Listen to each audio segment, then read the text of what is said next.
my call and prayers for Rush Limbaugh. I hope he's getting much better, and we pray for him every day. Excellent. The reason I'm calling, Todd, is I'm livid like everybody, and I'm livid because I've seen this stuff firsthand.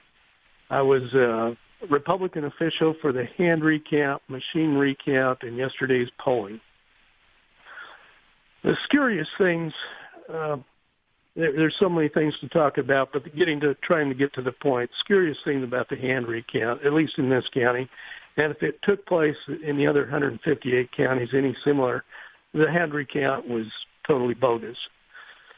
We counted batches of ballots in 500 to 1,000 in a stack, separated them, how many of that batch were Trump, how many of the 500 were Biden.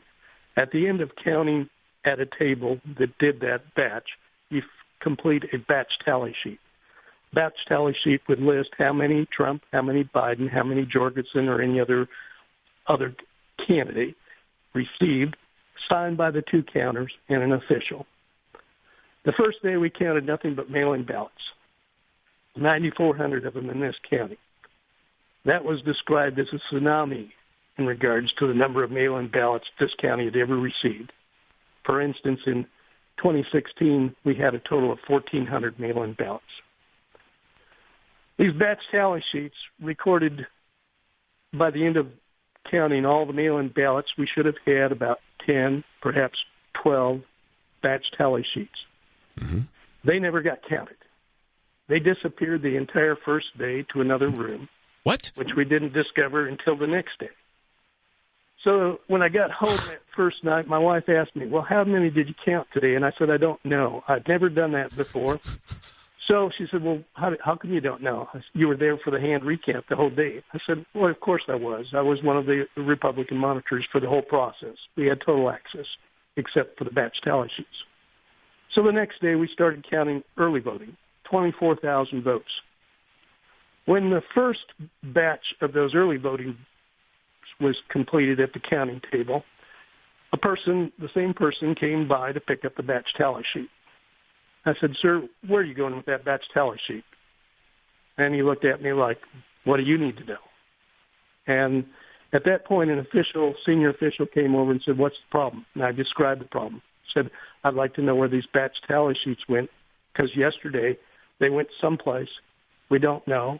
They were never counted and tabulated by hand by either Republican or Democratic monitors. So I want to know where this one's going. I was taken back to another room.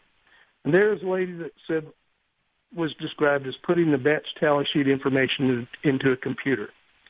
I said, ma'am, were you monitored yesterday at all at this process? No, sir. My next question was, what computer system are you working on? Is that a computer system belonging to this county, separated from any other computer system? No, sir, it's not. Whose computer system is it? It's the Secretary of State's computer. How many votes did we count yesterday of mail-in ballots? The answer was, you can't have that total. I said, why can't we have that total? The Secretary of State says you can't have that total. Well, there's only so much you can do. You don't want to cause a controversy or initiation. You don't want to get kicked out. So we let the day 2 process go. Day 3, we finished all 46,000 ballots. So we got about 1 minute. 1 minute. Okay. At the end of the process, I asked, how many did we count? Well, you can't have that information. Why not? Secretary of State says you can't have it. Why can't we? Wasn't it transparent on the election day through early morning of November 4th? Yes, sir, it was. Why isn't it now? Secretary of State says we're not going to do it that way. So we're going to get the recount. We'll get it the next day, maybe tomorrow. Came back the next morning. We're done.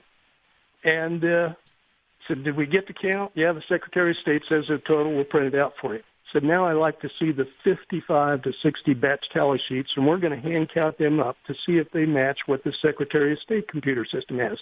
Sorry, sir, you can't have those. Put in an open records request. Right at that point, Robert, I want to make sure that we get to your full story. It's just we're ruled by the clock at the bottom of the hour. I get the gist of what you're saying.